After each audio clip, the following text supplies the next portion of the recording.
दोस्तों प्रोग्राम वाद संवाद लैके हाजिर होए हैं थोड़ी खिदमत दे विच। जिवें तुहानूं पता है कि असी हर हफ्ते किसी खास शख्सियत नूं लैके थोड़ी खिदमत दे विच हुंदे आ रूबरू और खास तौर दे उत्ते मैं गल करना चाहांगा कि चाहे देश होवे ते चाहे विदेश, जिसने भी अपने खेतर दे विच कुछ नवीआं पैड़ां पाईआं उन्हां पैड़ां दे निशान असी अपनी पंजाबी लोकाई दे विच एक मुहारत वांगू रखण दी ਇਹ ਪਿਰਤ ਪਾਈ है प्रोग्राम वाद संवाद के तहत। दुनिया दे विच बड़े वख-वख खेतर हुंदे ने और कई जोखम भरे खेतर हुंदे ने और कई अणकियासे हुंदे ने कि उन्हां तक अप्रोच हो सकती है, उन्हां तक पहुँच हो सकती है। बहुतात दे विच ये खेतर हुंदे ने कि लोग ज़्यादातर अपने वास्ते करते हैं और ज़्यादातर लोग हुंदे ने कि उसनूं इतिहासक पद चिन्ह बनाउण वास्ते ही अजिहे उपराले जिहड़े ने उह सिरजदे ने। उन्हां उपरालियां दे विचों एक नां है डॉक्टर विनोद साहनी दा, जिहड़े कि कैलीफोर्निया दे वसनीक ने, पर कैलीफोर्निया दे विच अपने मन मंदिरां दी एक इच्छा तो लैके हकीकी रूप दे विच मैं समझांगा कि कुछ एक इतिहासक ਲੱਭਣ ਵਰਗਾ ਜਾਂ ਕੁਝ ਇੱਕ ਇਤਿਹਾਸਕ ਕਰਨ ਵਰਗਾ ਵੱਖਰਾ ਜਿਸ ਦੇ ਨਾਲ ਰੂਹ ਨੂੰ ਵੀ ਸਕੂਨ ਮਿਲਦਾ ਹੈ ਤੇ ਮੇਰਾ ਖਿਆਲ ਹੈ ਕਿ ਆਉਣ ਵਾਲੀਆਂ ਪੀੜ੍ਹੀਆਂ ਨੂੰ ਵੀ ਸੇਧ ਮਿਲੇਗੀ। ਅਜਿਹਾ ਕਿਸਬ ਕਰਦੇ ਨੇ ਡਾਕਟਰ ਵਿਨੋਦ ਸਾਹਨੀ। ਜੇਕਰ ਕਿੱਤੇ ਵਜੋਂ ਉਹਨਾਂ ਨੂੰ ਕਿਹਾ ਜਾਵੇ ਭਾਵੇਂ ਉਹ ਡਾਕਟਰ ਨੇ, ਪਰ ਜੇਕਰ ਜੋਤਿਸ਼ ਵਿਦਿਆ ਵੱਲੋਂ ਵੇਖਿਆ ਜਾਵੇ ਤੇ ਵਿਗਿਆਨਕ ਤੌਰ ਦੇ ਉੱਤੇ ਔਰ ਮੈਂ ਸਮਝਾਂਗਾ ਕਿ ਮੈਡੀਕਲ ਐਸਟ੍ਰੋਲੋਜੀ ਦੇ ਉੱਤੇ ਇੱਕ ਵੱਖਰੀ ਖੋਜ ਕਰਕੇ और खास तौर के उत्ते उस तो अलावा उन्होंने इतिहासक वस्तुओं एक भंडार बना के ते उत्थे हज़ारां की तादाद दे विच अपने फार्म हाउस के जानवरों को पाल के वक्रे वक्रे तरह के मोर घोड़े एक वक्रे शौक की उपज ते जिंदगी नूं एक वक्रे उपराले वजों ढालण बेआराम ते उपराम रूह का नाम है डॉक्टर विनोद साहनी। मेरे नाल अज स्टूडियो दे विच ने डॉक्टर साहब। सब तो पहला तुहानूं साडे प्रोग्राम जी आए सारे भैन भरावां मेरे वीरां नूं सत श्री अकाल। Thank you for have just Punjabi with me. Doctor साहब गलबात अगे तोरन तो पहला मैं तुहाडे कोलों ये पूछना चाहांगा तुहाडे पिछोकड़ बारे और तुहाडे बचपन बारे तुहाडी एजुकेशन बारे वो साडे दर्शकां नाल सांझी करो। नहीं जरूर। मेरा जन्म एक पंजाबी सिख फैमिली च होया। साडी फौजियां दी फैमिली कही जाती आ ते असी पिछों साडे फादर साहब जिहड़े पठानकोट दे आ जी, नानके साडे मझियारे आ वो अपने तरनतार दे ने ते सानू बहुत अच्छी परवरिश हुई। सानू गुरु सिੱਖੀ दी बचपन तो ही बहुत तगड़ी मां मदर ने साडे पंज पौड़ियां दा पाठ ते अरदास सारा कुछ सिखाउणा। साडे फादर साहब जिहड़े ने वो आर्मी च डिफेंस च होण करके बड़ा स्ट्रिक्ट रूल रहा तो कई सारी चीज़ों की मैनू उन्होंने कोलों बख्शिश हुई है। मदर उस टाइम छोटी एज ही उन्होंने BEd किया सी। अपने परिवारों च कुड़ियां नूं पढ़न नहीं देंदे सीगे, बट उन्होंने बहुत ही छोटी उम्र च BEd करके फिर फादर साहब नाल उन्होंने साडी परवरिश की ते साडा स्कूल ते घर एक तरह ही रहे। बट मैं बचपन च ही रियाड़ साहब बहुत क्यूरीसिटी सीगी मैनू। साडे पड़ोस दे विच कई एस्ट्रोलॉजर होंदे सी कि फैमिली उन्हां दा बच्चा भी साडे सेंटर स्कूल नाल ही पढ़दा सीगा ते मैनूं बहुत क्यूरीसिटी सीगी कि यह किस तरह करदे इन्हां दे घर रात दिन मेले पाठ पूजा होंदियां सी। क्योंकि गुरु सिख फैमिली होण करके कई साडे पर्व त्यौहार साडे घर नहीं मनाए जाते सीगे तो उस करके साडे घर विसाखी दूसरे त्यौहार मनाए जाते सी ते मैनूं बहुत ही शौक सी। क्योंकि वो बच्चा साडा मित्र सी तो उन्होंने फादर ने मैनू भी उस तरह ही प्यार करना सारा। तो मैनू बहुत क्यूरीसिटी बचपन तो ही हुई अपना ज्योतिष बारे सारी चीज़ों बारे। तो साड़ी मदर ने बहुत रिस्ट्रिक्शन लानी बेटा इस पखंड च नहीं पैना है, नहीं तुसीं जिहड़े टारगेट लए है वो। बट मेरा उन्होंने हमेशा ये अपील होंदी सी भी माम डिवीजन वालों परसेंटेज वालों मेरे वालों कोई प्रॉब्लम नहीं हैगी, यह मेरा शौक है। तो मैं रजाइयां च टार्चा लैके जंतरियां पढ़नियां तो बड़ियां कुट्टा खानियां बचपन च। उन्होंने पसंद नहीं सीगा मेरी फैमिली नूं स्पैशली माता जी नूं कि भी इहो जी किताबां पढ़ियां जाण। तो मैनू बहुत शौक बचपन चो ही सीगा ए सारे 4 वेद 18 पुराण 119 उपनिषद हाई स्कूल तक मैं कोई ना कोई जिहड़ी मैनू लभदी सी किताब।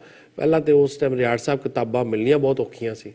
फिर मैं अपना इन्हां पंडित जी परिवार कोलों लै लैणियां, कोईयां मैं जाके लाइब्रेरी चों लैणियां, कई मैं जगह जाके मंदरां च तदरों लगनियां। अपना गुटका भी पढ़ना ਉੱਥੋਂ ਫਿਰ ਮੈਨੂੰ ਲੱਗਾ ਵੀ ਬਾਣੀ 'ਚ ਵੀ ਸਾਰੇ ਗ੍ਰੰਥਾਂ ਦਾ ਸਾਰੀ ਚੀਜ਼ਾਂ ਦਾ ਸਾਰ ਹੈ। 2350 ਵਾਰ ਭਗਵਾਨ ਰਾਮ ਦਾ ਨਾਮ ਬਾਣੀ 'ਚ ਵੀ ਹੈ, ਕਬੀਰ ਦਾਸ ਦੇ ਦੋਹੇ ਨੇ, ਤੇ ਸਾਰੀ ਚੀਜ਼ਾਂ ਤੇ ਉਹੀ ਨੇ। ਤੇ ਉਹ ਕਿਊਰੀਸਿਟੀ ਮੇਰੀ ਜਿਹੜੀ ਹੈ ਉਹ ਅਜੇ ਤੱਕ ਚੱਲਦੀ ਰਹੀ ਹੈ, ਉਹ ਲੋ ਲੱਗੀ ਅਜੇ ਤੱਕ ਜਿਹੜੀ ਉਹ ਸੈਟਿਸਫਾਈ ਨਹੀਂ ਹੋਈ। ਪਰ ਉਸ ਦਰਮਿਆਨ ਮੈਂ ਆਪਣੀ ਮੈਡੀਕਲ ਸਟੱਡੀ ਕਰਕੇ ਤੇ ਗ੍ਰੈਜੂਏਸ਼ਨ ਤੋਂ ਬਾਅਦ ਫਿਰ ਮੈਂ ਇਸ ਦੇ ਉੱਤੇ ਸਾਰਾ ਫੋਕਸ ਮੇਰਾ ਮੈਡੀਕਲ ਐਸਟ੍ਰੋਲੋਜੀ ਤੇ ਜਿਹੜਾ ਫੋਕਸਡ ਹੋ ਗਿਆ। ਡਾਕਟਰ ਸਾਹਿਬ ਥੋੜਾ ਆਪਣੇ ਪੇਰੈਂਟਸ ਬਾਰੇ ਦੱਸੋਗੇ ਕਿ ਪੇਰੈਂਟਸ ਦੀ ਕੀ ਲਾਈਨ ਸੀ? ਮੇਰੇ father he is in defence, ਉਹਨਾਂ ਨੇ ਇੰਜੀਨੀਅਰਿੰਗ ਕੀਤੀ ਸੀ ਤੇ ਹੀ ਇਜ਼ ਇਨ ਆਰਮੀ ਡਿਫੈਂਸ। ਤੇ ਮਦਰ ਬੀਐਡ ਕਰਕੇ ਉਹਨਾਂ ਨੇ ਜੌਬ ਨਹੀਂ ਕੀਤਾ। ਬਟ ਸਾਡੀ ਫੌਜੀਆਂ ਦੀ ਫੈਮਿਲੀ ਆ, ਸਾਡੇ ਸਾਨੀ ਫੈਮਿਲੀ ਪਠਾਨਕੋਟ ਦਾ। ਅਸੀਂ ਮੈਂ very proud to born in that family ਕਿ ਸਾਡਾ ਛੋਟੇ ਚਾਚਾ ਜੀ Jaswant Sani he is in brigadier. ਸਾਡੀ ਫੌਜੀਆਂ ਦੀ ਫੈਮਿਲੀ 'ਚ ਅਸੀਂ 7 ਸਾਡੇ ਘਰ ਵਿਡੋਜ਼ ਨੇ ਮੈਡਲ ਲਏ ਨੇ। ਸਾਡੀ ਫੈਮਿਲੀ ਨੇ ਬਹੁਤ ਪਹਿਲਾਂ ਤੋਂ ਸ਼ਹਾਦਤਾਂ ਦਿੱਤੀਆਂ।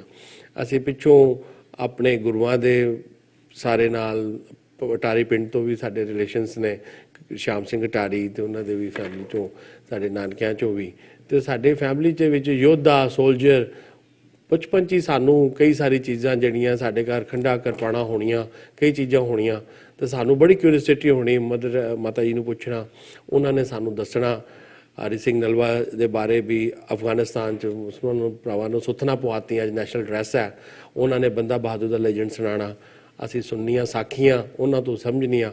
ਤਾਂ ਉਸ ਜਿਹੜੀ ਸਿੱਖੀ ਸੀ ਸਾਡੇ ਉਹ ਬਲੱਡ ਦੇ ਵਿੱਚ ਜੈਨੇਟਿਕਲੀ ਆਲਰੇਡੀ ਬਾਈ ਬਰਥ ਹੀ ਸੀ। ਬਟ ਹੁਣ ਸਿੱਖ ਇੱਕ ਲਿਮਿਟਿਡ ਤੇ ਹੈ ਨਹੀਂ, ਸਿੱਖ ਹੋਣਾ ਤੇ ਉਸ ਨੂੰ ਲੈਜੈਂਡ ਹੋਣਾ ਬਹੁਤ ਵੱਡੀ ਗੱਲ ਹੈ। ਤੇ ਮੈਨੂੰ ਬਚਪਨ ਤੋਂ ਹੀ ਸਾਰੇ ਸ਼ਸਤਰਾਂ ਦਾ, ਸਾਰੇ ਸਿੱਖੀ ਲੈਜੈਂਡ ਦਾ ਬਹੁਤ ਵੱਡਾ ਮੈਨੂੰ ਮਾਣ ਸੀ, ਮੈਨੂੰ ਕਿਊਰੀਸਿਟੀ ਸੀ। ਤੇ ਮੈਂ ਉਸ ਦੇ ਮੁਤਾਬਕ ਉਹ ਸਾਰੀਆਂ ਚੀਜ਼ਾਂ, ਕਿਤਾਬਾਂ, ਗ੍ਰੰਥ ਉਹ ਇਕੱਠੇ ਕਰਦਾ ਰਿਹਾ ਵੀ ਕਿੱਥੋਂ ਕਿਹੜੀ ਜਿਹੜੀ ਐਵੀਡੈਂਸ ਮਿਲੇ ਮੈਨੂੰ, ਉਹ ਮੈਨੂੰ ਉਸ ਨੂੰ ਅਚੀਵ ਕੀਤਾ ਜਾਏ। ਤੇ ਜਿੰਨੇ ਵੀ ਸਿੱਖ ਲੈਜੈਂਡ ਹੋਏ ਆ, ਉਦਮ ਸਿੰਘ ਜੀ, ਸਰਦਾਰ ਭਗਤ ਸਿੰਘ ਜੀ, ਜਿੰਨੇ ਵੀ ਸਾਡੇ ਕਰਤਾਰ ਸਿੰਘ ਸਰਾਭਾ, ਸਾਰੇ ਜਿੰਨੇ ਵੀ ਸਾਡੇ ਸ਼ਹੀਦ ਹੋਏ ਆ, ਜਿੰਨੇ ਵੀ ਸਾਡੇ ਪਹਿਲਾ ਲਹੂ ਤੇ ਪੰਜਾਬ ਤੋਂ ਹੀ ਗਿਆ ਪੂਰੇ ਵਰਲਡ ਦੇ ਵਿੱਚ। ਬਿਲਕੁਲ ਬਿਲਕੁਲ ਜੀ। ਡਾਕਟਰ ਸਾਹਿਬ ਮੈਂ ਪੁੱਛਣਾ ਚਾਹਾਂਗਾ ਕਿ ਉਹ ਕਹਿੰਦੇ ਹੁੰਦੇ ਨੇ ਕਿ ਪ੍ਰਦੇਸ਼ ਆਉਣ ਦਾ ਸਬਬ ਕਿਵੇਂ ਬਣਿਆ ਤੇ ਕਦੋਂ ਆਏ ਅਮਰੀਕਾ ਦੇ ਵਿੱਚ? ਰਿਆੜ ਸਾਹਿਬ ਮੈਂ ਮੈਡੀਕਲ ਕਰਕੇ ਜੇ ਨਿਕਲਿਆ ਹੀ ਸੀਗਾ ਤੇ 94 ਦੇ ਵਿੱਚ ਮੈਨੂੰ ਇੱਥੇ ਇੱਕ ਮੇਰੀ ਥਿਊਰੀ ਸੀ UCLA ਕਾਲਜ 'ਚ ਮੈਡੀਕਲ ਐਸਟ੍ਰੋਲੋਜੀ ਦੀ। ਉਸ ਟਾਈਮ ਮੈਂ ਲਿਖਦਾ ਸੀ ਐਸਟ੍ਰੋਜੈਨੇਟਿਕਸ, ਜੀਨਸ ਡੀਕੋਡ ਕਰ ਰਿਹਾ ਸੀ ਤੇ DNA ਦੇ ਉੱਤੇ ਮੇਰੀ ਸਟੱਡੀ ਸੀ। ਤੇ ਅਸੀਂ ਇੱਕ ਆਯੁਰਵੇਦ ਤੋਂ ਕਰੀਮ ਕੱਢੀ ਸੀਗੀ, ਉਹ ਕਰੀਮ ਲਗਾਉਣ ਨਾਲ ਇਹ ਜਿਹੜੀ ਕ੍ਰੇਵਿੰਗ ਹੁੰਦੀ ਸੀ ਸਮੋਕਿੰਗ ਦੀ, ਤੰਬਾਕੂ ਦੀ, ਉਹ ਘਟ ਜਾਂਦੀ ਸੀਗੀ। ਉਹ ਕਰੀਮ ਲੈ ਕੇ ਮੈਨੂੰ ਇੱਕ ਕੰਪਨੀ ਨੇ ਇਨਵਾਈਟ ਕੀਤਾ ਵੀ ਉਹ ਤੁਸੀਂ ਕਰੀਮ ਦੇ ਸੈਂਪਲ ਲੈ ਕੇ ਡਿਟੇਲ ਲੈ ਕੇ ਇੱਥੇ ਆਓ। ਤੁਹਾਨੂੰ ਪਤਾ ਸਾਡੇ ਗੁਰੂਆਂ ਦੀ ਘੋੜੀ ਵੀ ਤੰਬਾਕੂ ਦੇ ਖੇਤਾਂ 'ਚੋਂ ਨਹੀਂ ਲੰਘਦੀ ਸੀ। ਤੰਬਾਕੂ ਕਿੰਨੀ ਗੰਦੀ ਚੀਜ਼ ਹੈ, ਜਿੱਦਾਂ ਲੱਤ ਲੱਗ ਜਾਏ ਤੇ ਪੂਰੀ ਫੈਮਲੀਆਂ ਖਰਾਬ ਹੋ ਜਾਂਦੀਆਂ। ਸਾਡੀ ਚੂੰਕਿ ਸਿੱਖ ਫੈਮਿਲੀ ਹੋਣ ਕਰਕੇ ਅਸੀਂ ਨੌਕਰਾਂ ਨੂੰ ਵੀ ਇਜਾਜ਼ਤ ਨਹੀਂ ਦਿੰਦੇ ਸੀ ਸਾਡੇ ਘਰ 'ਚ ਤੰਬਾਕੂ ਸਾਡੇ ਆਲੇ ਦੁਆਲੇ। ਅੱਜ ਵੀ ਰਿਆੜ ਸਾਹਿਬ ਕੋਈ ਅਗਰ ਸਿਗਰਟ 100 ਫੁੱਟ ਦੂਰ ਵੀ ਪੀਂਦਾ, ਉਹਨੂੰ ਖੰਘ ਸ਼ੁਰੂ ਹੋ ਜਾਂਦੀ, ਮੈਂ ਨਾ ਐਲਰਜਿਕ ਆ ਸਿਗਰਟ ਤੋਂ। ਤੇ ਉਹ ਜਦੋਂ ਦਵਾਈ ਅਸੀਂ ਆਯੁਰਵੇਦ ਤੋਂ ਕੱਢੀ ਕਿ ਉਹਦੇ ਲਗਾਉਣ ਨਾਲ ਆਪਣੀ ਇਹਦੀ ਕ੍ਰੇਵਿੰਗ ਘੱਟ ਹੋ ਜਾਏ, ਉਹ ਫਿਰ ਕੰਪਨੀ ਨੇ ਮੈਨੂੰ ਇੱਥੇ ਇਨਵਾਈਟ ਕੀਤਾ 94 'ਚ। ਫਿਰ 95 ਦੇ ਵਿੱਚ ਚੂੰਕਿ ਮੇਰੇ ਕੋਲ ਮੈਨੂੰ ਬਿਜ਼ਨਸ ਦਾ ਆਈਡੀਆ ਇੰਨਾ ਨਹੀਂ ਸੀਗਾ ਤੇ ਮੇਰੇ ਕੋਲ ਇੰਨੇ ਰਾਈਟਸ ਨਹੀਂ ਸੀਗੇ, ਪੈਟਰਨ ਰਾਈਟਸ ਨਹੀਂ ਸੀਗੇ, ਸਾਰਾ ਕੁਝ। ਤੇ ਉਹ ਫਿਰ ਮੇਰੇ ਕੋਲੋਂ ਉਸ ਬੰਦੇ ਨੇ ਧੋਖਾ ਕਰਕੇ ਦੂਜੀ ਕੰਪਨੀ ਸੀਬਾ ਗਾਈਗੀ ਨੂੰ ਸੋਲਡ ਕਰ ਦਿੱਤੀ। ਅੱਛਾ। ਹੀ ਕੁਡ ਮੇਕ $600 ਮਿਲੀਅਨ। ਤੇ ਫਿਰ ਉਸ ਤੋਂ ਬਾਅਦ ਮੇਰਾ ਸਾਰਾ ਖਿਆਲ ਜਿਹੜਾ ਨੈਚੁਰਲ ਪ੍ਰੋਡਕਟ 'ਚ ਆਇਆ। ਫਿਰ ਮੈਂ ਅਲਾਸਕਾ ਚਲਾ ਗਿਆ, ਗਲੇਸ਼ੀਅਰ ਵਾਟਰ ਤੇ ਦੂਸਰੇ ਪਾਣੀ ਦੇ ਬਿਜ਼ਨਸ ਦੇ ਵਿੱਚ ਮੈਂ ਲਾਂਚ ਕੀਤੀ। ਬਟ ਉਹ ਸਾਰੀਆਂ ਚੀਜ਼ਾਂ ਜਿਹੜੀਆਂ ਮੇਰੇ ਮਾਈਂਡ ਦੇ ਵਿੱਚ ਰਹੀਆਂ, ਕਿਉਂਕਿ ਸਟਰਗਲ ਹੋਣ ਕਰਕੇ ਮੈਂ ਬਿਜ਼ਨਸ ਵਿਜੇ ਤੇ ਸੀਗਾ, ਉਸ ਕਰਕੇ ਸਾਰਾ ਮੈਨੂੰ ਫਿਰ ਆਪ ਸਟਰਗਲ ਕਰਕੇ ਸਾਰਾ ਸੈਟਲ ਹੋਣਾ ਪਿਆ। ਜੀ। ਡਾਕਟਰ ਸਾਹਿਬ ਜਦੋਂ ਇੱਥੇ ਆਏ ਹੋ ਤੇ ਪਹਿਲਾਂ ਕੀ ਕੰਮ ਕੀਤਾ? ਫਿਰ ਆ ਕੇ ਮੈਡੀਸਨ ਦੇ ਪਹਿਲਾਂ ਤੇ ਐਕਚੁਅਲੀ ਆਇਆ ਤੇ ਸੀਗਾ ਐਜ਼ ਅ ਹੋਮਿਓਪੈਥ ਡਾਕਟਰ। ਮੈਂ MD ਹੋਮਿਓਪੈਥ ਦਾ ਕੀਤੀ ਤੇ ਮੈਨੂੰ ਹੋਮਿਓਪੈਥਿਕ ਦਾ ਸ਼ੌਂਕ ਸੀ। ਤੇ ਰਿਆੜ ਸਾਹਿਬ ਮੇਰੇ ਕੋਲ ਹੋਮਿਓਪੈਥਿਕ ਦੇ ਜਿਹੜੇ ਆਪਣੇ ਪੇਸ਼ੈਂਟ ਸੀ ਉਹ ਤੇ 2-4 ਹੀ 6 ਆਣੇ, ਬਟ ਮੇਰੇ ਕੋਲ ਟੇਵਾ ਪੁੱਛਣ ਤੇ ਆਪਣੇ ਇਲਾਜ, ਦੇਸੀ ਇਲਾਜ ਪੁੱਛਣ ਵਾਲੇ ਬਹੁਤ ਸਾਰੇ ਬੰਦੇ ਆਉਂਦੇ ਸੀ। ਤਾਂ ਹੌਲੀ ਮੇਰੀ ਪ੍ਰੈਕਟਿਸ ਜਿਹੜੀ ਹੈ ਉਹ 40% ਤੇ ਮੈਡੀਕਲ ਹੋ ਗਈ, 60% ਐਸਟ੍ਰੋਲੋਜੀਕਲ ਹੋ ਗਈ। ਮੈਂ ਲੋਕਾਂ ਨੂੰ ਦੇਖਿਆ ਇੱਥੇ ਆ ਕੇ ਉਹਨਾਂ ਨੂੰ ਇਮੀਗ੍ਰੇਸ਼ਨ ਕਰਕੇ ਜਾਂ ਕਲਚਰ ਡਿਫਰੈਂਸਸ ਕਰਕੇ ਜਾਂ ਫੂਡ ਹੈਬਿਟ ਕਰਕੇ ਬਹੁਤ ਸਾਰੀਆਂ ਪ੍ਰੋਬਲਮਸ ਆਈਆਂ। ਜੀ ਪਹਿਲਾਂ ਵੀ ਮੇਰੀ ਸਟੱਡੀ ਸੀ ਵੀ ਸਾਰੇ ਵਿਅਕਤੀਆਂ ਨੂੰ ਸਾਰੀਆਂ ਬਿਮਾਰੀਆਂ ਨਹੀਂ ਹੁੰਦੀਆਂ। ਵਾਹਿਗੁਰੂ ਪਰਮਾਤਮਾ ਨੇ ਸਾਰੇ ਬੰਦੇ ਦਾ ਆਪਣਾ ਕਲਚਰ ਹੈ, ਕਿਸੇ ਨੂੰ ਮਾਂਹਵਾਦੀ, ਕਿਸੇ ਨੂੰ ਮਾਂ ਕਬਜੀ, ਸਾਰਿਆਂ ਦਾ ਇਸ ਤਰ੍ਹਾਂ ਦਾ ਬੋਡੀ ਹੈ ਵਾਤ ਪਿੱਤ ਕਫ ਦੇ ਵਿੱਚ। ਉਹ ਫਿਰ ਮੈਨੂੰ ਕਿਊਰੀਓਸਿਟੀ ਹੋ ਗਈ ਕਿ ਮੈਡੀਕਲ ਲਾਈਨ ਦੇ ਵਿੱਚ ਹੀ ਮੈਂ ਉਹਨਾਂ ਨੂੰ ਪ੍ਰੈਡਿਕਟ ਕਰਨਾ ਸ਼ੁਰੂ ਕੀਤਾ, ਪ੍ਰੀਕਾਸ਼ਨ ਦਿੱਤੇ। I do believe prevention is better than cure. ਤੇ ਰਿਆੜ ਸਾਹਿਬ ਫਿਰ ਉਹ ਮੇਰੀ ਪ੍ਰੈਕਟਿਸ ਜਿਹੜੀ ਹੈ ਮੈਡੀਕਲ ਐਸਟ੍ਰੋਲੋਜੀ ਦੀ ਸ਼ੁਰੂ ਹੋ ਗਈ 94 'ਚ ਅਮਰੀਕਾ ਦੇ ਵਿੱਚ। ਠੀਕ ਹੈ ਜੀ।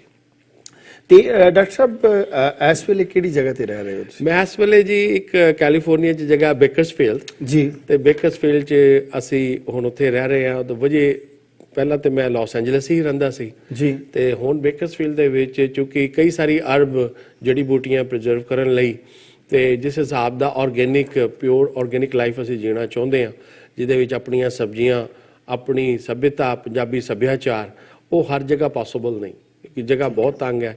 ਆਪਣਾ Los Angeles, New York, metropolitan city ਦੇ ਵਿੱਚ ਪ੍ਰੋਬਲਮ ਬਹੁਤ ਜ਼ਿਆਦਾ। ਪਹਿਲਾਂ ਮੈਂ ਲਾਸ ਐਂਜਲਸ ਹੀ ਰਿਹਾ, ਬਵਰਲੀ ਹਿਲ ਐਂਡ ਵੁਡਲੈਂਡ ਹਿਲ ਦੇ ਡਿਫਰੈਂਟ ਏਰੀਆ 'ਚ 1000 ਔਕਸ। ਤੇ ਮੈਨੂੰ ਕਿਸੇ ਵਿਅਕਤੀ ਨੇ ਮੋਰ ਗਿਫਟ ਕਰ ਦਿੱਤੇ ਮੇਰੇ ਬਰਥਡੇ ਦੇ ਵਿੱਚ ਜੀ। ਤੇ ਨੈਕਸਟ ਡੇ ਮੇਰੇ ਗੁਆਂਢੀਆਂ ਨੇ, ਨੇਬਰਸ ਨੇ ਪੁਲਿਸ ਕਾਲ ਕਰ ਲਈ। ਉਹਨਾਂ ਨੇ ਆ ਕੇ ਆਖਿਆ ਕਿ ਵੀ ਤੁਸੀਂ ਮੋਰ ਨਹੀਂ ਰੱਖ ਸਕਦੇ ਕਿਉਂਕਿ ਇਹ ਬਹੁਤ ਸ਼ੋਰ ਮਚਾਉਂਦੇ ਆ। ਮੈਂ ਉਹਨਾਂ ਨੂੰ ਆਪਣੀ ਦਲੀਲ ਦਿੱਤੀ ਕਿ ਮੇਰਾ ਕੁੱਤਾ ਵੀ ਉਹਨਾਂ ਹੀ ਸ਼ੋਰ ਮਚਾਉਂਦਾ, ਉਹ ਵੀ ਭੌਂਕਦਾ। ਕਹਿੰਦਾ ਜੀ ਕੁੱਤੇ ਦਾ ਤੇ ਲਾਇਸੈਂਸ ਹੈਗਾ ਬਟ ਮੋਰਾਂ ਦਾ ਜਿਹੜਾ ਚੂੰਕਿ ਤੁਹਾਡੀ ਹਾਰਸ ਪ੍ਰੋਪਰਟੀ ਨਹੀਂ ਤੇ ਤੁਸੀਂ ਇਹਨੂੰ ਰੱਖ ਨਹੀਂ ਸਕਦੇ। ਤੇ ਉਹਨਾਂ ਨੇ ਮੈਨੂੰ ਟਿਕਟ ਦਿੱਤੀ ਤੇ ਮੈਨੂੰ ਬਹੁਤ ਦੁੱਖ ਹੋਇਆ। ਉਸ ਦਿਨ ਤੋਂ ਬਾਅਦ ਮੈਂ ਡਿਸੀਜਨ ਲਿਆ ਕਿ ਮੈਂ ਲਿਬਰਟੀ, ਆਈ ਵਾਂਟ ਲਿਬਰਟੀ, ਕਿ ਮੈਂ ਇਸ ਕੰਟਰੀ 'ਚ ਆਇਆ ਕਮ ਸੇ ਕਮ ਜੇ ਅਗਰ ਮੈਂ ਆਪਣੀ ਪਸੰਦ ਦੀ ਚਿੜੀ ਵੀ ਨਹੀਂ ਰੱਖ ਸਕਦਾ ਫਿਰ ਮੈਨੂੰ ਉਸ ਕਾਊਂਟੀ 'ਚ ਰਹਿਣ ਦਾ ਕੀ ਫਾਇਦਾ। ਤੇ ਫਿਰ ਮੈਂ ਕਰੰਟ ਕਾਊਂਟੀ ਨਾਲ ਹੀ ਲੱਗਦੀ ਸੀ LA 'ਚੋਂ। ਫਿਰ ਮੈਂ ਅਲਾਸਕਾ ਦਾ ਪਲਾਂਟ ਵੀ ਉਸ ਟਾਈਮ ਇਹ ਜੇ ਸੇਲ ਹੀ ਕੀਤਾ ਸੀ। ਫਿਰ ਮੈਂ ਸਾਰਾ ਫੋਕਸ ਬੇਕਰਸਫੀਲਡ ਤੇ ਲਗਾਇਆ। ਇੱਕ ਤੇ ਉੱਥੇ ਆਪਣੇ ਗੁਰਸਿੱਖ ਬੰਦੇ, ਆਪਣੇ ਬੰਦੇ ਬਹੁਤ ਸੀ। ਇੱਕ ਉੱਥੇ ਦੀ ਜਿਹੜੀ ਧਰਤੀ ਹੈ ਉਹਦੇ ਵਿੱਚ $1 ਟ੍ਰਿਲੀਅਨ ਦਾ ਆਲਮੰਡ, ਪਿਸਤਾਸ਼ੀਓ, ਬਦਾਮ, ਗਾਜਰਾਂ, ਆਰਗੈਨਿਕ ਹੋਲਸੇਲ ਵੈਜੀਟੇਬਲ ਸਾਰੇ ਉੱਥੇ ਗਰੋ ਹੁੰਦੀ ਹੈ ਜਿਹੜੀ ਪੂਰੇ ਅਮਰੀਕਾ ਨੂੰ ਜਾਂਦੀ ਹੈ ਉੱਥੋਂ ਦੀ।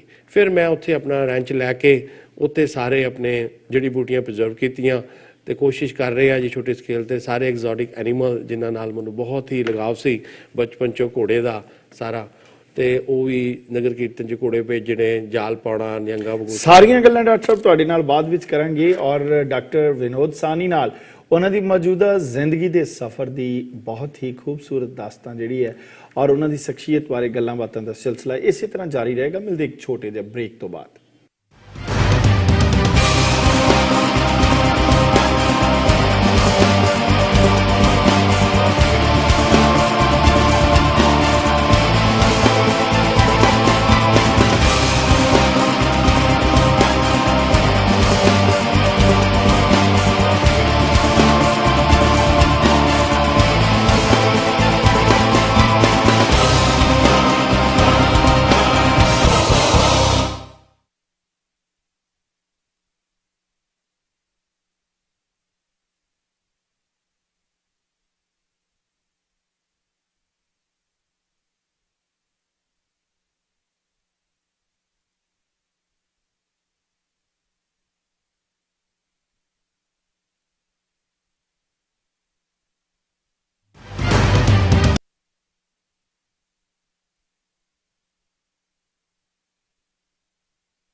ਦੋਸਤੋ ਮੁੜ ਹਾਜ਼ਰ ਹੋਏ ਆ ਪ੍ਰੋਗਰਾਮ ਵਾਦ ਸੰਵਾਦ ਲੈ ਕੇ।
ਸੰਵਾਦ ਲੈ ਕੇ ਤੁਹਾਡੀ ਖਿਦਮਤ ਦੇ ਵਿੱਚ ਔਰ ਡਾਕਟਰ ਵਿਨੋਦ ਸਾਨੀ ਹੋਰਾਂ ਨਾਲ ਬੜੀਆਂ ਖੂਬਸੂਰਤ ਗੱਲਾਂ ਦਾ ਸਿਲਸਿਲਾ ਜਿਹੜਾ ਉਹ ਇਸੇ ਤਰ੍ਹਾਂ ਜਾਰੀ ਰਹੇਗਾ।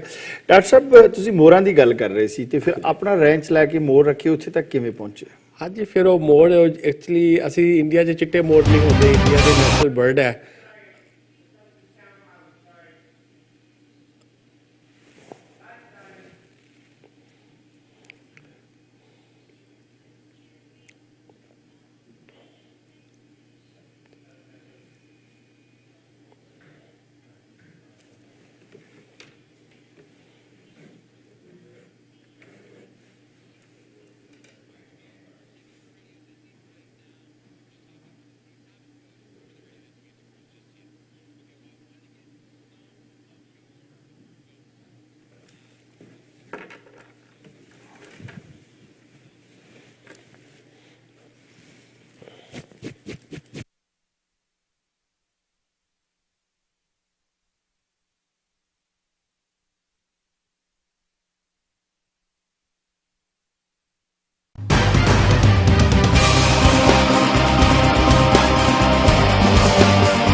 ਦੋਸਤੋ ਮੁੜ ਹਾਜ਼ਰ ਹੋਏ ਹਾਂ ਪ੍ਰੋਗਰਾਮ ਵਾਦ ਸੰਵਾਦ ਲੈ ਕੇ ਖਾਸ ਗੱਲਾਂ ਡਾਕਟਰ ਵਿਨੋਦ ਸਾਨੀ ਨਾਲ ਕਰ ਰਹੇ ਹਾਂ।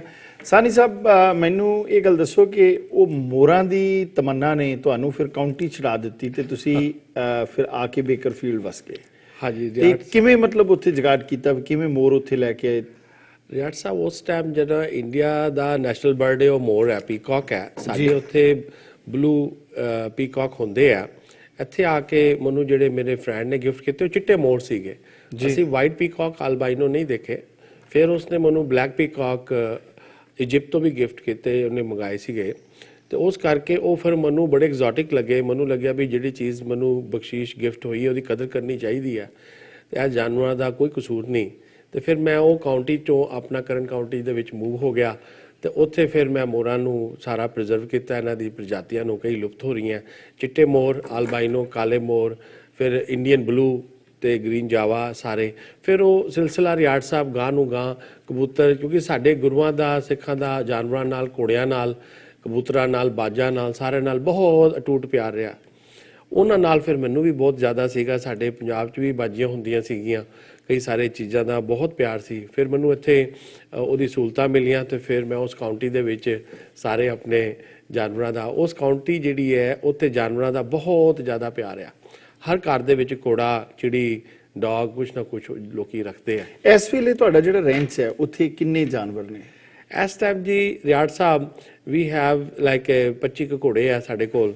ਅੱਛਾ। ਤੇ 50 ਕੁ ਮੋਰ ਹੈ, ਸਾਰੇ ਕਿਸਮਾਂ ਮਿਲਾ ਕੇ ਜੀ। ਤੇ 500-600 ਕਬੂਤਰ ਆ ਤੇ ਕਰੀਬ ਇਸ ਟਾਈਮ 100 ਕੁ ਕੁਕੜੀਆਂ ਇਸ ਤਰ੍ਹਾਂ ਸ਼ੌਕੀਆ ਡਿਫਰੈਂਟ ਕੰਟਰੀ ਦੀਆਂ। ਤੇ ਅਲੱਗ ਖਰਗੋਸ਼ ਨੇ, ਸਾਹੇ ਨੇ ਤੇ ਫੈਜਨ ਨੇ, ਕੁਏਲ, ਚੱਕਰ ਤੇ ਪੈਰਟ, ਮਕਾਓ, ਇਸ ਤਰ੍ਹਾਂ ਦੀ ਚਿੜੀਆਂ ਸਾਰੀਆਂ। ਤੇ ਇਹਨਾਂ ਦੀ ਸਾਂਭ ਸੰਭਾਲ ਕੌਣ ਕਰਦਾ? ਇਹਨਾਂ ਦੀ ਸਾਂਭ ਸੰਭਾਲ ਅਸੀਂ ਕਰਦੇ ਆ, ਸਾਡੇ ਪਿਤਾ ਜੀ ਕਰਦੇ ਆ, ਸਾਡੇ ਮਿੱਤਰ ਨੇ, 1-2 ਵਰਕਰ ਨੇ ਜਿਹੜੀ ਸਫਾਈਆਂ ਵੀ ਕਰਦੇ ਆ, ਉਹਨਾਂ ਦਾ ਪ੍ਰਬੰਧ ਵੀ ਕਰਦੇ ਆ। ਅਸੀਂ ਸਾਰੇ ਮਿਲ ਕੇ ਕਰਦੇ ਆ, ਕਿਉਂਕਿ ਉਹਨਾਂ ਦਾ ਸਾਰਿਆਂ ਦਾ ਖਾਣਾ ਵੱਖਰਾ ਵੱਖਰਾ ਹੋਏਗਾ। ਘੋੜਿਆਂ ਦਾ ਖਾਣਾ ਵੱਖਰਾ, ਮੋਰਾਂ ਦਾ ਵੱਖਰਾ। ਸੋ ਉਹਨਾਂ ਦੇ ਖਾਣੇ ਜਿਹੜੇ ਨੇ ਉਹ ਮਤਲਬ ਤੁਸੀਂ ਆਪ ਜਾਂ ਤੁਹਾਡੇ ਤੋਂ, ਜਿੱਦਾਂ ਤੁਸੀਂ ਹੁਣ ਅੱਜ ਨਿਊਯਾਰਕ ਦੇ ਵਿੱਚ ਹੋ, ਉਦੋਂ ਬਾਅਦ ਫਿਰ ਕੌਣ ਪ੍ਰਬੰਧ ਕਰ ਰਿਹਾ? ਮੇਰੇ ਉੱਥੇ ਪਿਤਾ ਜੀ ਨੇ ਤੇ ਵਰਕਰਸ ਨੇ, ਉਹ ਵੀ ਸਾਰੇ ਹੈਲਪ ਕਰਦੇ ਨੇ। ਕਿਉਂਕਿ ਜਿਹੜਾ ਸਾਡੇ ਮੇਨ ਜਾਨਵਰ ਨੇ, ਡੌਗਸ ਨੇ ਜਾਂ ਸਾਡੇ ਜਿਹੜੇ ਘੋੜੇ ਨੇ, ਉਹ ਤੇ ਅਸੀਂ ਆਪ ਹੀ ਉਹਨਾਂ ਦੀ ਸੇਵਾ ਕਰਦੇ ਹਾਂ। ਕਿਉਂਕਿ ਜਿਹੜੇ ਇਹ 2 ਜਾਨਵਰ ਨੇ, ਤੁਸੀਂ ਸਾਰਿਆਂ ਨੂੰ ਇਹਨਾਂ ਦਾ ਟੱਚਿੰਗ ਜਾਂ ਸੇਵਾ ਦਾ ਮੌਕਾ ਨਹੀਂ ਦੇ ਸਕਦੇ ਜੀ। ਤੇ ਜਿਹੜੀ ਸਫਾਈ ਹੈ ਉਹ ਤੇ ਸਾਰੇ ਵਰਕਰਸ ਨੇ, ਵਿਗੇ ਨੇ, ਉਹ ਕਰ ਲੈਂਦੇ ਨੇ। ਬਟ ਜਿਹੜਾ ਇਹਨਾਂ ਦਾ ਪਿਆਰ ਹੈ, ਟ੍ਰੇਨਿੰਗ ਹੈ, ਉਹ ਸਾਡੇ ਪਿਤਾ ਜੀ, ਅਸੀਂ ਤੇ ਸਾਡੇ ਮਿੱਤਰ ਹੀ ਕਰਦੇ ਆ ਮਿਲ ਕੇ ਆਪਸ ਵਿੱਚ। ਤੇ ਕਿੰਨੇ ਏਰੀਆ 'ਚ ਫੈਲਿਆ ਹੋਇਆ ਰੈਂਚ? ਇਹ 40 ਏਕੜ 'ਚ ਜੀ ਅਸੀਂ ਰੱਖਿਆ ਸਾਰਾ। ਤੇ ਉਹ ਨਾਲ ਹੀ 100 ਏਕੜ ਸਾਡੇ ਕੋਲ ਹੋਰ ਹੈ, ਜਿਹਦੇ 'ਚ ਅਸੀਂ ਜੜੀ ਬੂਟੀਆਂ ਪ੍ਰੀਜ਼ਰਵ ਕਰ ਰਹੇ ਆ, ਆਯੁਰਵੇਦ ਦੀਆਂ ਸਾਰੀਆਂ ਲਗਾ ਕੇ। ਰੁਦਰਾਕਸ਼ ਦੇ ਪੇੜ ਨੇ, ਯੂਜ਼ ਟਰੀ ਹੈ, ਕਈ ਸਾਰੀਆਂ ਮਿਸਟੀਕਲ ਅਰਬ ਜਿਹੜੀਆਂ ਕੋਲੈਪਸ ਹੋ ਰਹੀਆਂ ਰਿਆੜ ਸਾਹਿਬ, ਜਿਹੜਾ ਆਉਣ ਵਾਲੇ ਫਿਊਚਰ ਦੇ ਵਿੱਚ ਉਹ ਜਿਹੜੀਆਂ ਕਿਤਾਬਾਂ 'ਚ ਹੀ ਰਹਿ ਜਾਣੀਆਂ। ਤੇ ਅਸੀਂ ਉਹਨਾਂ ਨੂੰ ਪ੍ਰੀਜ਼ਰਵ ਕਰਨ ਦੀ ਇੱਕ ਬਹੁਤ ਛੋਟੇ ਮਾਈਕਰੋ ਸਕੇਲ ਤੇ ਕੋਸ਼ਿਸ਼ ਕਰ ਰਹੇ ਹਾਂ ਵੀ ਉਹ ਬਚ ਜਾਣ। ਉਹਦੇ ਨਾਲ ਜਿਹੜਾ ਵੀ ਸਾਡਾ ਸੱਭਿਆਚਾਰ ਹੈ ਆਯੁਰਵੇਦ ਦਾ ਯੋਗਾ ਦਾ ਆਉਣ ਵਾਲੀ ਜਨਰੇਸ਼ਨ ਨੂੰ ਅਸੀਂ ਦੱਸ ਸਕੀਏ ਵੀ ਇੱਕ ਵੀ ਜੜੀ ਬੂਟੀ ਦਾ DNA ਜਾਂ ਉਹਨਾਂ ਦਾ ਬੀਜ ਜਾਂ ਉਹਨਾਂ ਦਾ ਪ੍ਰੀਜ਼ਰਵੇਸ਼ਨ ਰਾਈਟ ਹੋ ਗਿਆ, ਅਸੀਂ ਸਮਝਾਂਗੇ ਸਾਡਾ ਜੀਵਨ ਸਫਲ ਹੋ ਗਿਆ। ਡਾਕਟਰ ਸਾਹਿਬ, ਇਹ ਜੋ ਸਾਰੀਆਂ ਚੀਜ਼ਾਂ ਨੇ ਇਹ ਤੁਸੀਂ ਉਹਨਾਂ ਗ੍ਰੰਥਾਂ ਦੇ ਵਿੱਚੋਂ ਹੀ ਪੜ੍ਹੀਆਂ ਨੇ, ਔਰ ਉਹ ਗ੍ਰੰਥ ਏਡੇ ਏਡੇ ਕਿੱਥੋਂ ਤੇ ਕਿਵੇਂ ਪੜ੍ਹੇ ਤੁਸੀਂ? ਰਿਆੜ ਸਾਹਿਬ, ਬਚਪਨ 'ਚ ਹੀ ਮੈਨੂੰ ਸ਼ੌਂਕ ਸੀਗਾ। 4 ਵੇਦ, ਯਜੁਰਵੇਦ, ਅਰਥਵੇਦ ਤੇ ਸਾਮਵੇਦ ਮੈਂ ਗ੍ਰੈਜੂਏਸ਼ਨ ਤੋਂ ਪਹਿਲਾਂ ਪੜ੍ਹੇ। ਫਿਰ 4 ਵੇਦ ਤੇ 18 ਪੁਰਾਣ, 119 ਉਪਨਿਸ਼ਦ ਪੜ੍ਹੇ। ਮੈਂ ਸੱਚ ਲੱਭਣਾ ਚਾਹੁੰਦਾ ਸੀ ਵੀ ਸੱਚ ਕੀ ਹੈ। ਇਹ ਪੰਡਤਾਂ ਦੀ ਠੇਕੇਦਾਰੀ ਹੈ ਪੂਰੇ ਇੰਡੀਆ ਦੇ ਵਿੱਚ, ਮਿਸਗਾਈਡ ਕਰਦੇ ਆ ਤੇ ਸਿੱਖਾਂ ਕੋਲ ਕੀ ਲੁਕਿਆ ਸੀ, ਕਿਉਂ ਨਾ ਆਪਣਾ ਡੰਗਾਈ 'ਚ ਜਾ ਕੇ ਸਾਰਾ ਗਿਆਨ ਆਪ ਪ੍ਰਾਪਤ ਕਰੀਏ। ਤੇ ਬਾਣੀ ਦੇ ਵਿੱਚ ਵੀ ਸਾਰਿਆਂ ਸਾਰ ਹੈ ਸਾਰੇ ਵਗੈਰਾ। ਤੇ ਮੈਂ ਕੋਸ਼ਿਸ਼ ਕਰਕੇ ਸਾਰੇ ਗ੍ਰੰਥ ਪੜ੍ਹੇ। ਇਸ ਟਾਈਮ ਮੇਰੇ ਕੋਲ 10,000 ਤੋਂ ਜ਼ਿਆਦਾ ਕਿਤਾਬਾਂ ਨੇ, ਜਿਹਦੇ ਵਿੱਚ ਪਾਲੀ ਵਿੱਚ ਕਿਤਾਬਾਂ ਲਿਖੀਆਂ, ਸੰਸਕ੍ਰਿਤ 'ਚ ਨੇ, ਉਰਦੂ 'ਚ ਨੇ, ਗੁਰਮੁਖੀ 'ਚ ਨੇ। ਉਹ ਫਿਰ ਰਿਆੜ ਸਾਹਿਬ ਮੈਂ ਇਕੱਠੀਆਂ ਕਰ ਕਰਕੇ ਸਾਰੀਆਂ ਕਿਤਾਬਾਂ, ਉਹਨਾਂ ਦੇ ਵਿੱਚੋਂ ਮੈਂ ਲੱਭਿਆ ਅਸ਼ਮੇਘ ਯਾਗ ਕੀ ਹੈ, ਘੋੜਾ ਕਿਉਂ ਰੱਖਿਆ, ਸਾਡੇ ਗੁਰੂਆਂ ਨੇ ਸਾਰੇ ਜੀਵ ਜੰਤੂ ਘੋੜੇ ਕਿਉਂ ਰੱਖੇ, ਸ਼ਿਕਾਰ ਖੇਡਦੇ ਸੀ ਸਾਰੇ, ਅਸਤਰ ਸ਼ਸਤਰ ਸਾਡੇ ਸਿੱਖ ਕੌਮ ਦੇ ਅਸਤਰ ਸ਼ਸਤਰ ਵਰਲਡ 'ਚ ਕਿਸੇ ਕੌਮ ਦੇ ਹੈ ਹੀ ਨਹੀਂ, ਸਾਡਾ ਲੈਜੈਂਡ ਹੀ ਵੱਖਰਾ ਸਾਡੇ ਸਾਰੀ ਉਹ ਸ਼ਖਸੀਅਤ। ਫਿਰ ਮੈਨੂੰ ਬਾਬੇ ਦੀ ਬਖਸ਼ਿਸ਼ਰੀ ਕੁਝ ਚੀਜ਼ਾਂ ਬਾਏ ਲੱਕੀ ਲੋਕਾਂ ਨੇ ਗਿਫਟ ਕੀਤੀਆਂ, ਮੇਰੇ ਫਰੈਂਡਸ ਨੇ, ਕੁਝ ਮੈਂ ਬਾਏ ਕੀਤੀਆਂ, ਕੁਝ ਆਕਸ਼ਨ ਤੋਂ ਲਈਆਂ। ਉਹ ਮੈਂ ਛੋਟਾ ਜਿਹਾ ਮਾਈਕਰੋ ਲੈਵਲ ਤੇ ਆਪਣਾ ਪੰਜਾਬੀ ਸੱਭਿਆਚਾਰ ਪ੍ਰੀਜ਼ਰਵ ਕਰਨ ਦੀ ਕੋਸ਼ਿਸ਼ ਕਰ ਰਿਹਾ। ਜੀ ਜੀ ਜੀ ਡਾਕਟਰ ਸਾਹਿਬ, ਬੜੀ ਰੌਚਕ ਗੱਲ ਹੈਗੀ ਹੈ। ਤੁਸੀਂ ਕਿੰਨੀਆਂ ਲੈਂਗੁਏਜ ਜਾਣਦੇ ਹੋ? ਸਵਾਲ ਬੜਾ ਰੌਚਕ ਹੈ। ਜਿਵੇਂ ਤੁਸੀਂ ਪਾਲੀ ਦੀ ਗੱਲ ਕੀਤੀ, ਸੰਸਕ੍ਰਿਤ ਦੀ ਗੱਲ ਕੀਤੀ, ਕਿਹੜੀ ਕਿਹੜੀ ਭਾਸ਼ਾ ਤੁਸੀਂ ਲਿਖ ਪੜ੍ਹ ਲੈਂਦੇ ਹੋ, ਬੋਲ ਲੈਂਦੇ ਹੋ? ਰਿਆੜ ਸਾਹਿਬ, ਭਾਸ਼ਾ ਤੇ 11 ਹੀ ਜਿਹੜੀਆਂ ਮੈਨੂੰ ਆਉਂਦੀਆਂ, ਜਿਹੜੀਆਂ ਮੇਨ, ਕਿਉਂਕਿ ਜਿਹੜੀ ਪਾਲੀ ਲੈਂਗੁਏਜ ਹੈ ਉਹ ਬੁੱਧ ਮਹਾਰਾਜ ਦੇ ਟਾਈਮ 'ਚ ਲਿਖੀ ਗਈ। ਭਗਵਾਨ ਰਾਮ ਸਤਯੁਗ ਤੇ ਤ੍ਰੇਤਾ ਤੇ ਦੁਆਪਰ, ਉਹਦੇ ਬਾਅਦ ਬੁੱਧ ਤੱਕ ਪਾਲੀ ਚੱਲੀ। ਠੀਕ ਹੈ। ਤੇ ਜਿਹੜੀ ਹੁਣ ਜਿਵੇਂ 11 ਰਮਾਇਣ ਹੋਈਆਂ ਆਪਣੇ ਹਿੰਦੁਸਤਾਨ ਦੀ ਧਰਤੀ 'ਚ, ਜਿਹੜੀ ਵਾਲਮੀਕੀ ਰਮਾਇਣ ਹੈ ਉਹ ਰਾਮ ਦੇ ਪਹਿਲਾਂ ਲਿਖੀ ਗਈ, ਬਾਕੀ ਰਮਾਇਣ ਰਾਮ ਤੋਂ ਬਾਅਦ ਲਿਖੀ ਗਈਆਂ। ਉਹ ਸੰਸਕ੍ਰਿਤ 'ਚ ਲਿਖੀਆਂ ਗਈਆਂ ਜੀ। ਉਹ ਸੰਸਕ੍ਰਿਤ ਹੀ ਬੜੀ ਡੂੰਘੀ ਸੰਸਕ੍ਰਿਤ ਸੀ ਅੱਜ ਦੀ। ਫਿਰ ਮੈਂ ਸੰਸਕ੍ਰਿਤ ਵੀ ਪੜ੍ਹੀ, ਸੰਸਕ੍ਰਿਤ ਤੋਂ ਬਾਅਦ ਫਿਰ ਗੁਰਮੁਖੀ ਪੜ੍ਹੀ, ਗੁਰਮੁਖੀ ਤੋਂ ਬਾਅਦ ਫਿਰ ਨੈਚੁਰਲੀ ਸਾਡੇ ਕੋਲ ਫਾਰਸੀ, ਸਾਡੇ ਫਾਦਰ ਫਾਰਸੀ 'ਚ ਬਹੁਤ ਲਿਖਦੇ ਸੀ, ਉਹਨਾਂ ਨੂੰ ਫਾਰਸੀ ਦਾ ਬਹੁਤ ਸ਼ੌਕ ਸੀ, ਉਹਨਾਂ ਨਾਲ ਫਿਰ ਅਸੀਂ ਫਾਰਸੀ ਪੜ੍ਹੀ, ਫਿਰ ਉਰਦੂ ਵੀ ਸਿੱਖੀ। ਫਿਰ ਇਸ ਮੁਲਕ 'ਚ ਆ ਕੇ ਮੈਨੂੰ ਸਪੈਨਿਸ਼ ਦਾ, ਫਰੈਂਚ ਦਾ ਬਹੁਤ ਅੱਛਾ ਮੈਨੂੰ ਸਪੋਰਟ ਰਿਹਾ। ਉਹਦੇ 'ਚ ਕੁਝ ਕਿਤਾਬਾਂ ਮੈਨੂੰ ਗਿਫਟ ਹੋਈਆਂ। ਨਾਸਟਰਾਡਮਸ ਦੀ ਮਿਸਟਰੀ ਮੈਨੂੰ ਫਰੈਂਚ 'ਚ ਮਿਲੀ। ਫਿਰ ਮੈਨੂੰ ਹਕੀਮ ਲੁਕਮਾਨ ਦੀ ਇੱਕ ਪੁਰਾਣੀ ਕਿਤਾਬ ਸੀ ਜਿਹਦੇ 'ਚ ਸਾਰੇ ਨੁਸਖੇ ਸੀ, ਉਹ ਮੈਨੂੰ ਟਰਕੀ ਤੋਂ ਮੈਨੂੰ ਗਿਫਟ ਕੀਤੀ। ਉਹਦੇ 'ਚ ਅਰਬਿਕ ਤੇ ਥੋੜ੍ਹੀ ਜਿਹੀ ਆਰਮੀਨੀਅਨ ਮਿਕਸ ਸੀ। ਦੋ ਕਿਤਾਬਾਂ ਵੱਖਰੀਆਂ ਵੱਖਰੀਆਂ ਸੀਗੀਆਂ। ਫਿਰ ਉਹ ਮੈਂ ਥੋੜ੍ਹੀ ਜਿਹੀ ਆਰਮੀਨੀਅਨ, ਥੋੜ੍ਹੀ ਜਿਹੀ ਟਰਕਿਸ਼ ਲੈਂਗੁਏਜ ਵੀ ਪੜ੍ਹਨੀ ਲਿਖਣੀ ਸਿੱਖੀ। ਤੇ ਅਜੇ ਹੁਣ ਮੇਰੀ ਅੱਜ ਦੀ ਸਟੱਡੀ 'ਚ ਰਸ਼ੀਅਨ ਤੇ ਹੰਗੇਰੀਅਨ ਦੀ ਸਟੱਡੀ ਚੱਲ ਰਹੀ ਹੈ। ਮੈਨੂੰ ਉਹਦੇ 'ਚ ਵੀ ਕੁਝ ਕਿਤਾਬਾਂ ਮਿਲੀਆਂ ਨੇ ਬਹੁਤ ਸੀਕ੍ਰੇਟ। ਜਿਸ ਟਾਈਮ ਦੇ ਇੰਡੋ ਯੂਰੋਪੀਅਨ ਕਲਚਰ ਸੀ, ਉਹਦੇ ਵਿੱਚ ਪੁਰਾਣੇ ਲੋਕਾਂ ਦੇ ਨਾਂ। ਇਹ ਲੈਂਗੁਏਜ ਕਿਸੇ ਟੀਚਰ ਕੋਲੋਂ ਸਿੱਖਦੇ ਹੋ ਜਾਂ ਕਿ ਆਪ ਹੀ ਕੋਈ ਉਪਰਾਲਾ ਕਰਕੇ ਫਿਰ ਸਿੱਖਦੇ? ਜਿਹੜੀ ਹੈ ਰਸ਼ੀਅਨ ਤੇ ਹੰਗੇਰੀਅਨ ਤੇ ਇਹ ਤੇ ਮੈਂ ਟੀਚਰ ਕੋਲ ਸਿੱਖ ਰਿਹਾ ਹਾਂ।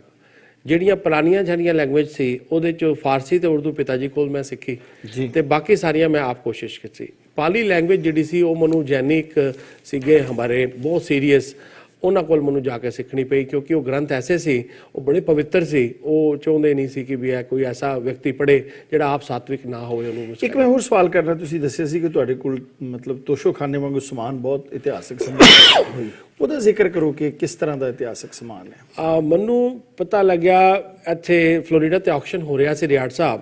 ਉਸ ਟਾਈਮ ਆਕਸ਼ਨ ਦੇ ਵਿੱਚ ਈਸਟ ਇੰਡੀਆ ਕੰਪਨੀ ਦੇ ਕੁਝ ਬਹੁਤ ਹੀ ਜ਼ਰੂਰੀ ਚੀਜ਼ਾਂ ਉਹਦੇ 'ਚ ਸੀ। ਬਚਪਨ 'ਚ ਹੀ ਮੈਂ ਈਸਟ ਇੰਡੀਆ ਕੰਪਨੀ ਦਾ ਬਹੁਤ ਜ਼ਿਆਦਾ ਫੈਨ ਰਿਹਾ। ਫਿਰ ਮੈਨੂੰ ਉਹਦੇ ਵਿੱਚ ਹਿਟਲਰ ਦੀ ਇਸ਼ੂ ਕੀਤੀ ਹੋਈ ਸੈਕੰਡ ਵਰਲਡ ਵਾਰ ਦੇ ਟਾਈਮ ਸਟੈਂਪ, ਜਿਸ ਟਾਈਮ ਸੁਭਾਸ਼ ਚੰਦਰ ਬੋਸ, ਮਹਾਰਾਜਾ ਰਣਜੀਤ ਸਿੰਘ ਦੀ ਸਟੈਂਪ, ਉਸ ਟਾਈਮ ਮਹਾਰਾਜਾ ਰਣਜੀਤ ਸਿੰਘ ਦੀ ਤੋਪ, ਉਹਨਾਂ ਦੇ ਤੀਰ, ਕਈ ਸਾਰੀ ਚੀਜ਼ਾਂ ਜਿਹੜੀਆਂ ਉਸ ਆਕਸ਼ਨ ਦੇ ਵਿੱਚ ਆਈਆਂ, ਜਿਨ੍ਹਾਂ ਦੇ ਵਿੱਚ ਗੁਰਮੁਖੀ 'ਚ ਦੇ ਕੁਝ ਲਫ਼ਜ਼ ਬੜੇ ਟੁੱਟੀ ਫੁੱਟੀ ਲੈਂਗੁਏਜ 'ਚ ਸੀਗੇ। ਤੇ ਬਾਏ ਲੱਕ ਜਾਂ ਬਾਏ ਚਾਂਸ ਮੈਨੂੰ ਉਹ ਚੀਜ਼ਾਂ ਦੀ ਪ੍ਰਾਪਤੀ ਹੋਈ ਤੇ ਮੈਂ ਉਹਨਾਂ ਨੂੰ ਤੋਸ਼ਾਖਾਨੇ ਦੇ ਵਿੱਚ ਪ੍ਰੀਜ਼ਰਵ ਕਰਨ ਦਾ ਛੋਟਾ ਜਿਹਾ ਪ੍ਰਯਾਸ ਕਰ ਰਿਹਾ ਹੈਗਾ, ਕਿ ਜਿਹਦੇ ਵਿੱਚ ਆਪਣੇ ਸਿੱਖ ਕੌਮ ਦੇ ਅਸਤਰ ਸ਼ਾਸਤਰ, ਮਹਾਰਾਜਾ ਰਣਜੀਤ ਸਿੰਘ ਦੀ ਤੋਪ ਔਰ ਬਾਕੀ ਸਾਰੀਆਂ ਚੀਜ਼ਾਂ ਉਹਨੂੰ ਪ੍ਰੀਜ਼ਰਵ ਕਰਕੇ ਇੱਕ ਬੜੇ ਮਾਈਕਰੋ ਲੈਵਲ ਤੇ ਉਹਨੂੰ ਪ੍ਰੀਜ਼ਰਵ ਕਰਕੇ ਆਉਣ ਵਾਲੀ ਜਨਰੇਸ਼ਨ ਲਈ ਵੀ ਉਹਨਾਂ ਨੂੰ ਦੱਸਿਆ ਜਾਏ ਕਿ ਪੰਜਾਬੀ ਸੱਭਿਆਚਾਰ ਦੇ ਵਿੱਚ ਆਰਟ ਦਾ ਕੀ ਰੋਲ ਹੈ, ਸਾਡਾ ਕਲਚਰ, ਸਾਡੀ ਜ਼ੁਬਾਨ, ਸਪਾਈਸਿਸ, ਸਾਡਾ ਕਿਸ ਤਰ੍ਹਾਂ ਅਸੀਂ ਫੂਡ ਪ੍ਰੀਜ਼ਰਵ ਕਰਦੇ ਸੀ, ਕਿਸ ਤਰ੍ਹਾਂ ਅਸੀਂ ਗੁੜ ਬਣਾਉਂਦੇ, ਸਾਰੀਆਂ ਚੀਜ਼ਾਂ ਜਿਹੜੀਆਂ ਆਉਣ ਵਾਲੀ ਜਨਰੇਸ਼ਨ ਨੂੰ we have to preserve it now. Doctor ਸਾਹਿਬ, ਆਉਣ ਵਾਲੇ ਭਵਿੱਖ ਦੇ ਵਿੱਚ ਕੀ ਟੀਚਾ ਹੈ? ਇੰਨਾ ਕੁਝ ਕੀਤਾ ਹੈ, ਅਖੀਰ ਦੇ ਉੱਤੇ ਇੱਕ ਮੰਜ਼ਿਲ ਹੁੰਦੀ ਹੈ। ਮੰਜ਼ਿਲ ਜਿਹੜੀ ਹੈ ਉਹ ਤੁਹਾਨੂੰ ਕਿੱਥੇ ਨਜ਼ਰ ਆ ਰਹੀ ਹੈ? ਰਿਆੜ ਸਾਹਿਬ, ਮੰਜ਼ਿਲ ਤੇ ਜਿਹੜੀ ਹੈ ਉਹ ਇਸ ਤਰ੍ਹਾਂ ਹੀ ਹੈ ਕਿ ਜਿੱਥੇ ਆਪਣਾ ਪੰਜਾਬੀ ਸੱਭਿਆਚਾਰ ਦਾ ਇੱਕ ਤੋਸ਼ਾਖਾਨਾ ਬਣੇ, ਸਾਰੇ ਪੰਜਾਬੀ ਗ੍ਰੰਥ ਸਹੀ ਟਰਾਂਸਲੇਟ ਹੋ ਜਾਣ, ਕਿਉਂਕਿ ਮੈਂ ਚਾਹੁੰਦਾ ਹਾਂ ਗੁਰਮੁਖੀ ਦਾ ਸਕੂਲ ਖੁੱਲੇ, ਗੁਰਮੁਖੀ ਦੇ ਵਿੱਚ ਹੀ ਸਾਡੀ ਜ਼ੁਬਾਨ ਦੇ ਵਿੱਚ ਹੀ ਲੋਕੀ ਆਪਣੀ ਬੋਲੀ ਬੋਲਣ, ਆਪਣਾ ਕਲਚਰ ਪ੍ਰੀਜ਼ਰਵ ਕਰਨ।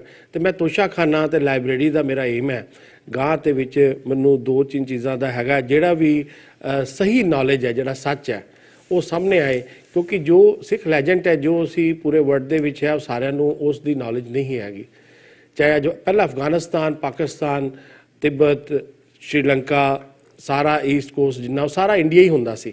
ਬ੍ਰਿਟਿਸ਼ ਤੋਂ ਬਾਅਦ ਉਹ ਸਾਰਾ ਸਲਾਈਜ਼ ਅਪ ਹੋਇਆ, ਸਾਨੂੰ ਸਾਰਿਆਂ ਨੂੰ ਪਤਾ ਹੈਗਾ। ਜਿਹੜੀ ਮੈਡੀਕਲ ਐਸਟ੍ਰੋਲੋਜੀ ਆ, ਉਹਦੇ ਵਿੱਚ ਤੁਸੀਂ ਕਿਸ ਤਰ੍ਹਾਂ ਦਾ ਭਵਿੱਖ ਨਜ਼ਰ ਆਉਂਦਾ ਤੁਹਾਨੂੰ? ਮੈਡੀਕਲ ਐਸਟ੍ਰੋਲੋਜੀ ਬੜਾ ਮਿਸਟੀਕਲ, ਹਾਈਲੀ ਐਡਵਾਂਸ ਸਬਜੈਕਟ ਹੈ, ਤੇ ਰਿਆੜ ਸਾਹਿਬ ਉਹ ਆਉਣ ਵਾਲੇ ਟਾਈਮ ਦੇ ਵਿੱਚ ਉਹਦਾ ਬਹੁਤ ਵੱਡਾ ਮੇਜਰ ਰੋਲ ਹੈ। ਜੇ ਸਾਨੂੰ ਪਹਿਲਾਂ ਹੀ ਪਤਾ ਲੱਗ ਜਾਏ ਕਿਹੜੀ ਬਿਮਾਰੀ ਕਿਹੜੇ ਵਿਅਕਤੀ ਨੂੰ ਕਦੋਂ ਕਿਹੜੇ ਟਾਈਮ ਤੇ ਹੋਣੀ ਹੈ, prevention is better than cure. ਅਸੀਂ ਉਹਦਾ ਉਪਾਅ ਕਰਕੇ ਉਹ ਬਿਮਾਰੀ ਤੋਂ ਬਚ ਸਕਦੇ ਹਾਂ। ਮੋਸਟਲੀ ਬਿਮਾਰੀਆਂ ਹੈਰੀਡੇਟਰੀ ਜੈਨੇਟਿਕਲੀ ਇਫੈਕਸ਼ਨ ਹੈ, ਸਾਡੀ ਫੈਮਿਲੀ ਟੂ ਫੈਮਿਲੀ ਚੱਲੀ ਆ ਰਹੀਆਂ। ਪੁਰਾਣੇ ਜ਼ਮਾਨੇ 'ਚ ਦੇਖਿਆ, ਅਗਰ ਫਾਦਰ ਦਾਦੇ ਨੂੰ ਗਾਊਟ ਹੈ, ਦਮਾ ਹੈ, ਅਸਥਮਾ ਹੈ ਜਾਂ ਕੈਂਸਰ, ਉੱਥੇ ਵਿਆਹ ਨਹੀਂ ਕਰਦੇ ਸੀ, ਉਹ ਸੋਚਦੇ ਸੀ ਗਾਂ ਦੇ ਬੱਚਿਆਂ ਨੂੰ ਵੀ ਹੋ ਸਕਦਾ। ਇਹ ਗੱਲ ਉਸ ਟਾਈਮ ਸਮਝਦੇ ਸੀ ਕਿ ਇਹਦੇ 'ਚ ਕੋਈ ਤੱਥ ਨਹੀਂ, ਦਮ ਨਹੀਂ। ਬਟ ਅੱਜ ਤੇ ਮੈਡੀਕਲ ਸਾਇੰਸ ਨੇ ਵੀ ਪ੍ਰੂਵ ਕੀਤਾ ਕਿ ਹੈਰੀਡੇਟਰੀ ਇਫੈਕਟ ਗਾਂ ਦੀ ਜਨਰੇਸ਼ਨ ਨੂੰ ਹੁੰਦਾ। ਜੋ ਮਾਂ ਪਿਓ ਦੇ ਜੀਨਸ ਨੇ ਉਹ ਗਾਂ ਨੂੰ ਚੱਲੂਗੇ। ਜਿਵੇਂ ਸ਼ੇਰ ਦਾ ਬੱਚਾ ਸ਼ੇਰ ਹੀ ਹੋਊਗਾ, ਸਿੰਘ ਦਾ ਬੱਚਾ ਸਿੰਘ ਹੀ ਹੋਊਗਾ, ਤੇ ਸ਼ੇਰ ਦਾ ਬੱਚਾ ਬੱਕਰੀ ਨਹੀਂ ਹੋ ਸਕਦਾ। ਇਹ ਜੈਨੇਟਿਕਲੀ ਬਹੁਤ ਹੀ ਡੂੰਘੀ ਵਾਲੀ ਸਾਇੰਸ ਹੈ। ਮੈਂ ਇਹਦੇ 'ਚ ਸਟੱਡੀ ਕਰ ਰਿਹਾ ਕਾਫੀ ਸਾਰੀ। We have a group of doctor Riar Sahib, ਉਹਦੇ 'ਚ ਸਾਰੇ ਸਾਈਕੈਟ੍ਰਿਕ ਨੇ, ਉਹਦੇ ਵਿੱਚ ਸਰਜਨਸ ਨੇ, ਕਾਰਡਿਕ ਨੇ, ਇੰਟਰਨਲਿਸਟ ਨੇ। ਅਸੀਂ ਮਿਲ ਕੇ ਸਾਰੇ ਪੇਸ਼ੈਂਟ ਦਾ ਡਾਟਾ ਲੱਭਦੇ ਹਾਂ, ਇਸ ਬੰਦੇ ਨੂੰ ਇਹ ਬਿਮਾਰੀ ਇਸ ਟਾਈਮ ਤੇ ਕਿਉਂ ਹੋਈ।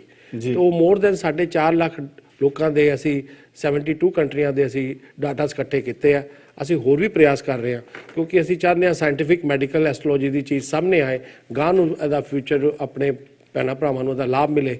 ਤੇ ਜਿਹੜੇ ਵੀ ਪੰਡਤਾਂ ਨੇ ਇੱਥੇ ਫਰਾਡ ਪਾਇਆ, ਉਹਨਾਂ ਦਾ ਜਿਹੜਾ ਥੋੜ੍ਹਾ ਜਿਹਾ ਉਹਨਾਂ ਨੂੰ ਵੀ ਸਟੱਡੀ ਕਰਨ ਦੀ ਲੋੜ ਪਵੇ, ਗਾਂ ਨੂੰ ਉਹ ਵੀ ਪੜ੍ਹਨ ਤੇ ਲੋਕਾਂ ਨੂੰ ਮਿਸਗਾਈਡ ਨਾ ਕਰਨ। ਟੂਣੇ ਟਟਕੇ ਕਰਦੇ ਆ, ਗਲਤ ਕੰਮ ਕਰਦੇ, ਗਲਤ ਸਲਾਹਾਂ ਦਿੰਦੇ ਆ, ਜਿਹਦੇ 'ਚ ਆਪਣੇ ਭੈਣ ਭਰਾਵਾਂ ਨੂੰ ਇਹਦੇ ਵਿੱਚ ਕਾਫੀ ਤਕਲੀਫ ਹੈ ਤੇ ਵਿਸ਼ਵਾਸ ਉੱਠਿਆ ਜਾਂਦਾ ਹੈ। ਡਾਕਟਰ ਵਿਨੋਦ ਸਾਨੀ ਜੀ, ਤੁਹਾਡਾ ਬਹੁਤ ਧੰਨਵਾਦ ਕਿ ਤੁਸੀਂ ਸਾਡੇ ਸਟੂਡੀਓ ਦੇ ਵਿੱਚ ਵਿਸ਼ੇਸ਼ ਤੌਰ ਦੇ ਉੱਤੇ ਆਏ ਔਰ ਖਾਸ ਤੌਰ ਦੇ ਉੱਤੇ ਬੜੀਆਂ ਕੀਮਤੀ ਗੱਲਾਂ ਕੀਤੀਆਂ। ਗੱਲਾਂ ਸੁਣਨ ਨੂੰ ਬੜਾ ਜੀ ਕਰਦਾ ਸੀ, ਪਰ ਪ੍ਰੋਗਰਾਮ ਦੀ ਸਮਾਂ ਸੀਮਾ ਜਿਹੜੀ ਹੈ ਉਹ ਉਨੀ ਹੈ। ਸੋ ਦੋਸਤੋ, ਡਾਕਟਰ ਵਿਨੋਦ ਸਾਨੀ ਇੱਕ ਬਹੁਤ ਹੀ ਖਾਸ ਸ਼ਖਸੀਅਤ ਨੇ ਔਰ ਇਹ ਸ਼ਖਸੀਅਤ, ਇਹੋ ਜਿਹੀਆਂ ਸ਼ਖਸੀਅਤਾਂ ਵੱਖ-ਵੱਖ ਰੰਗਾਂ ਦੇ ਵਿੱਚ ਰੰਗੀਆਂ ਹੁੰਦੀਆਂ ਨੇ ਔਰ ਇਹ ਇੱਕ ਆਪਣੇ ਰੰਗ ਦੇ ਵਿੱਚ ਰੰਗੀ ਹੋਈ ਸ਼ਖਸੀਅਤ ਹੈ, ਜਿਹੜੀ ਪਰਦੇਸ ਦੇ ਵਿੱਚ ਆ ਕੇ ਵੀ ਇੱਕ ਆਪਣਤ ਵਰਗਾ ਲਹਿਜ਼ਾ ਜੋ ਹੈ, ਉਹ ਵਿਰਸਾ, ਵਿਰਾਸਤ ਔਰ ਉਹ ਅਤੀਤ ਜਿਹੜਾ ਸਾਡਾ ਹੈ ਉਸ ਦੇ ਨਾਲ ਜੁੜਿਆ ਹੋਇਆ ਇਹਨਾਂ ਦਾ। ਔਰ ਇਸ ਪ੍ਰੋਗਰਾਮ ਬਾਰੇ ਤੁਹਾਡੇ ਜੋ ਵੀ ਸੁਝਾਅ ਹੋਣ ਜਾਂ ਜੋ ਵੀ ਸਵਾਲ ਹੋਵੇ, ਤੁਸੀਂ ਮੈਨੂੰ ਈਮੇਲ ਕਰ ਸਕਦੇ ਹੋ riyad@justbroadcasting.com ਔਰ info@justbroadcasting.com। once again riyad@justbroadcasting.com ਔਰ info@justbroadcasting.com। ਅਗਲੇ ਹਫਤੇ ਨਵੀਂ ਸ਼ਖਸੀਅਤ ਨੂੰ ਲੈ ਕੇ ਤੁਹਾਡੀ ਖਿਦਮਤ ਦੇ ਵਿੱਚ ਹੋਵਾਂਗਾ ਰੂਬਰੂ। ਅੱਜ ਇਜਾਜ਼ਤ ਦਿਓ, ਤੁਹਾਡਾ ਆਪਣਾ ਨਾਚੀਜ਼ ਹਰਵਿੰਦਰ ਰਿਆੜ।